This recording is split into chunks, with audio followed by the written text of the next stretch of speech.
as I pulled into Huskisson. This town had a little bit more going on. I was spending the day in the Jervis Bay area, but not before having a quick drink.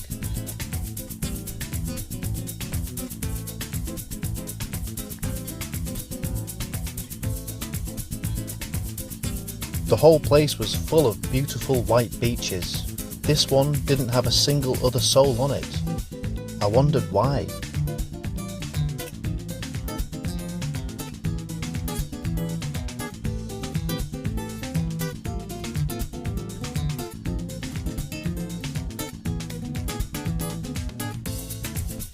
After a little explore, I noticed a smell lingering in the air, a kind of dog food mixed with sewer water smell. I guessed that this rotting eldritch denizen of the deep had something to do with it.